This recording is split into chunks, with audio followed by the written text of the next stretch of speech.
I recently learned that there was a time capsule placed inside the education wing when it was being built.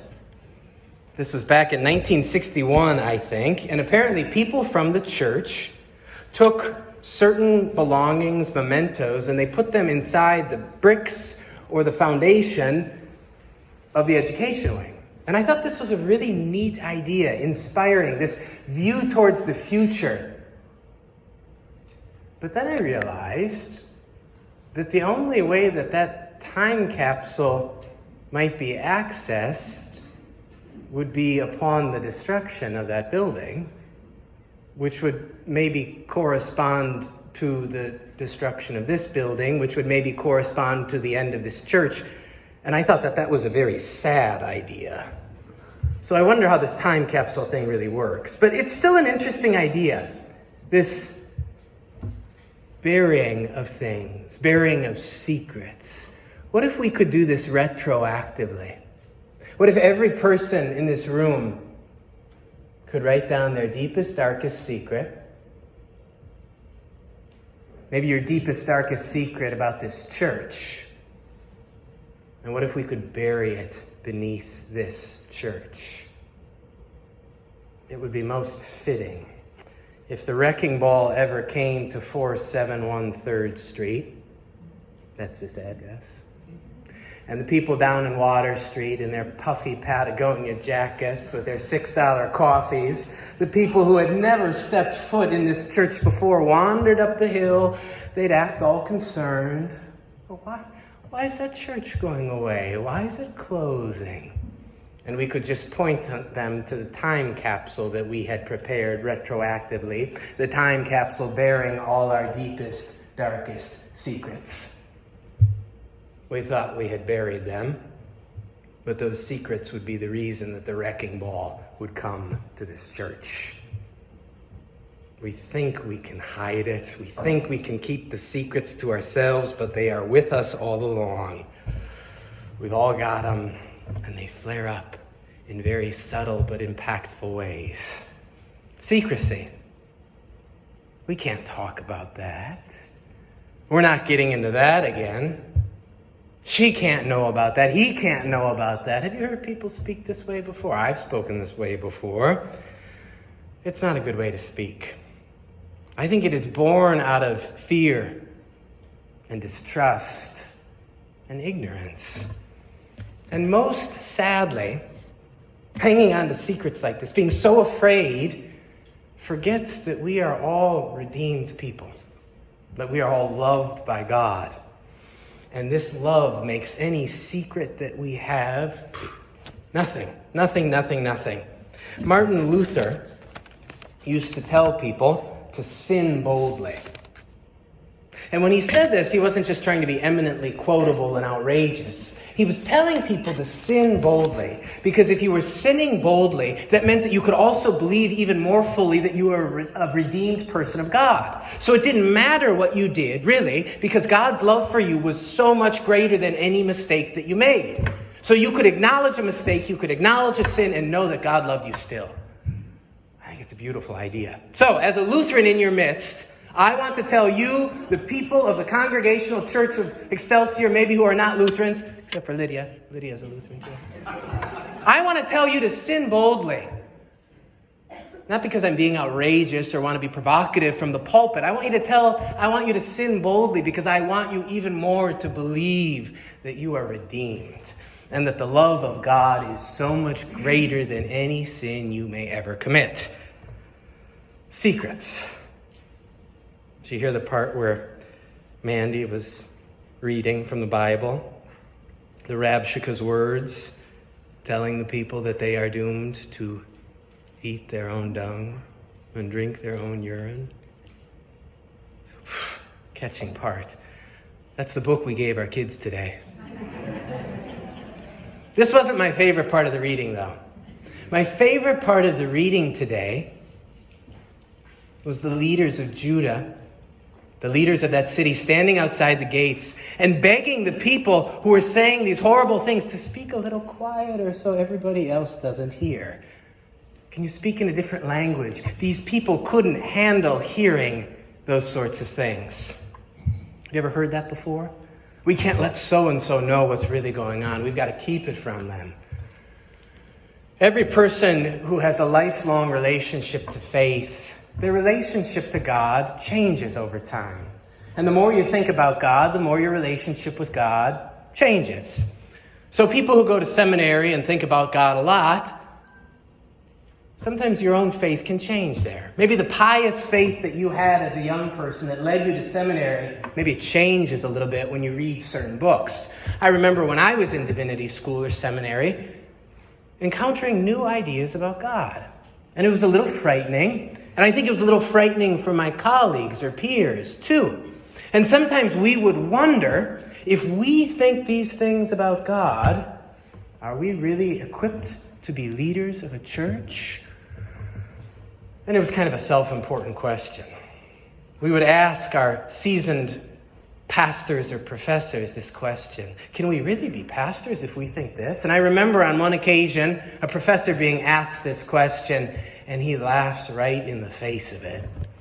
He said, wait until you are in a congregation. Wait until you encounter the doubts and despair and demons of your parishioners. You are all choir boys by comparison. We've all got some pretty scary thoughts, I think. Some secrets. So the leaders of Judah are sure that the people inside the city cannot hear the truth of what may be happening. Have you heard of that before? Can you imagine that? I want to tell you what my favorite thing is about our congregational UCC identity here. It's not a certain vision of leadership. It's not a certain vision of who can do what in a church, who can wipe tables or clean toilets or shovel snow or take out garbage or know finances. That is not what I think is the most identifying important feature of our congregational UCC identity. In a couple weeks, we're going to have a new member Sunday. And some people are going to come up here and stand. And before they come up here, they are going to have to complete 100 question exams to make sure that their faith is in the right place. They're going to need to write 5-page papers on how God was truly human and truly divine at the same time in Jesus Christ. And if you can't do this, you cannot be a member of this church. Quite the opposite. The most wonderful thing, I think, about our congregational identity, our UCC identity, is our deep respect for individual conscience and belief. We don't do this to you. We accept wherever your mind might be going, all the idiosyncrasies of belief. We are varied and diverse people, and that is wonderful. And we embrace that here. So this idea, so-and-so can't hear about this, so-and-so can't believe this, you'll never hear that from me as your leader, because I think you can handle it. I can handle it. And if I can't handle it and you can't handle it, maybe we can handle it if we're all together. I think this is a wonderful thing about being in the UCC. So the people of Judah, things are not going well. Even before the army of Assyria comes to their gates, they must have known that things were not going well. They were already making compromises with crooked kingdoms and bad leaders. Because when you're down on your luck, you get desperate and you do things that maybe you shouldn't be doing. You make alliances with people and behaviors that you shouldn't be making alliances with. You put up with things you shouldn't be putting up with. But you're desperate and you're tired and you have no other choice and you're afraid. And you think that if you actually confront the situation, that could be the end of your country or your church. Do you know this feeling? So they're doing their best. They're being realistic. But they're scared. And even as I'm reading this, I'm thinking that what the Rabshakeh is saying probably makes sense. They probably should just accede to the Assyrians. Sometimes you just have to make tough decisions. A business has to cut positions, or a person has to just, I never thought we were going to do this, but we were so desperate we had to and we didn't want to, but it was just necessary for our health. That's sort of what I'm thinking maybe a wise leader of Judah would be saying right now. You've got to be tactical and reasonable. You can't please everybody. You have to cut your losses, make some tough decisions, and move forward. If we want to stay together, we've got to make these tough decisions, make an alliance, have a future. And you compromise yourself. And you find yourself doing things you thought you'd never do, keeping secrets you're sure no one can ever hear about. You find yourself permitting the impermissible. People are running all over other people, ripping one another apart, but you don't know what to do because you're afraid and you're small. And you're afraid that if you confront any of it, it'll be the end of you, and it's scary. So, just keep these secrets to yourself. One foot in front of the other. Try to keep going. Let's just bury it deeply beneath us. Maybe no one will ever find out. We can't let the people inside the kingdom know what the Assyrians are saying about us. Well, King Hezekiah is the king of Judah.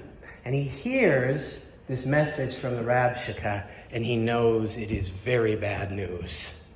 So he rips his clothes, puts on sackcloth and ashes, and he calls up someone who is more wise than him. Get Isaiah on the phone, he says. And Isaiah is a wise man. He is a man whose wisdom goes beyond TED Talks and YouTube stations. He's a man of God, which means that he believes in things that are impossible. Isaiah tells Hezekiah, don't accede to the Assyrians. God will deliver you. And as Hezekiah is listening to this, or as I'm listening to this, I'm thinking, we're going to need more information, Isaiah. We're going to know how this can possibly be an option. Let us line up all possible courses of action next to one another so we can come up with a strategic plan to go forward, because I don't think simply just not acceding will work for us. We need to know something. And Isaiah says, in the days to come, the mountains of the Lord's house shall be established as the highest of mountains. It shall be raised above the hills, and all the nations of the earth shall stream into it. God shall judge between the nations. God shall arbitrate between peoples. They shall pound or beat their swords into plowshares, their pruning hooks into spears, their spears into pruning hooks. Isaiah says, nation shall not lift up sword against nation, neither shall they learn of war anymore. This is Isaiah's plan. Most crucially, Isaiah's plan does not appeal to any existing powers or comforts that we are so reliant upon already. Isaiah does not propose simply getting bigger, stronger, longer swords to overwhelm the threats that are already facing you. Isaiah does not propose getting better at keeping secrets. Isaiah, in the midst of this situation, transforms the circumstances. So all our usual comforts and fears become so much smaller besides what God has planned.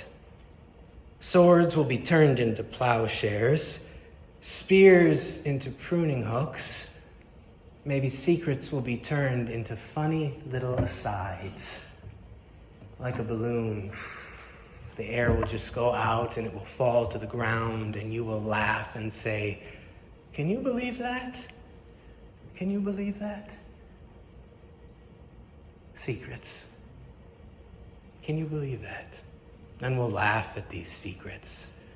Laugh in a way that only people who are carefree and redeemed can laugh. Amen.